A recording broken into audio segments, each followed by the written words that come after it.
روزہ دار کے خالی معدے سے جو ایک بو اٹھتی ہے، مہک اٹھتی ہے، اللہ کو کستوری سے بھی زیادہ محبوب ہوتی ہے۔ اللہ اکبر۔ اور فرمایا روزہ دار کے لیے دو خوشیاں ہیں۔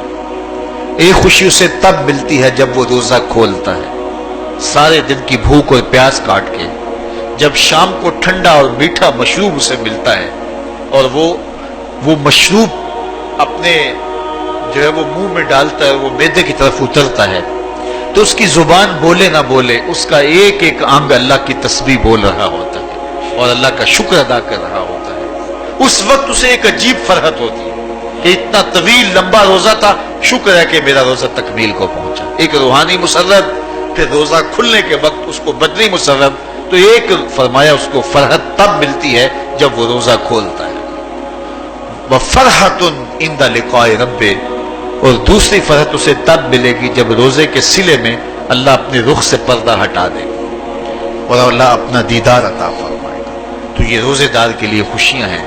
وہ خوش نصیب ہیں وہ لوگ جو ماہ سیام کے روزے پورے خشوع و خضوع کے ساتھ رکھتے ہیں اور اس کی برکتوں سے مالا مال ہوتے ہیں۔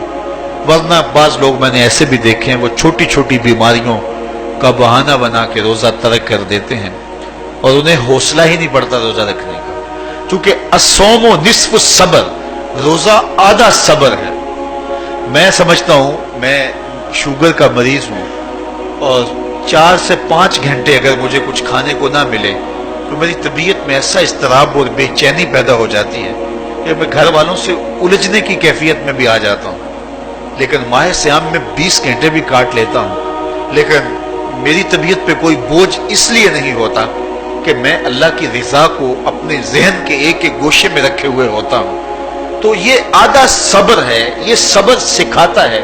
اور پھر روزے سے جب ہم بھوک کاٹتے ہیں تو غربا، مساکین، وہ لوگ جو بیچارے بھوک اور پیاس کاٹ کے زندگی گزارتے ہیں، ان کا بھی ہمیں خیال آتا ہے کہ ہمیں تو اپنے اختیار سے چند لمحوں کے لیے بھوک کاٹنی پڑی، تو اس کی کلفت اور اس کی اذیت اتنی ہے، تو جو شخص مجبوری کی وجہ سے کاٹتے ہیں اور ان کے بلکتے بچے ان کے سامنے ہوتے ہیں تو پھر ان کا عالم کیا ہوگا۔ تو اس سے پھر صدقہ اور خیرات کا ماحول پیدا ہوتا ہے اور ہم غربا کو اپنے ساتھ خوشیوں میں شریک کرتے ہیں۔ اچھی بات دوسروں تک پہنچانا صدقہ جاریہ ہے۔ ویڈیو زیادہ سے زیادہ شیئر کیجیے۔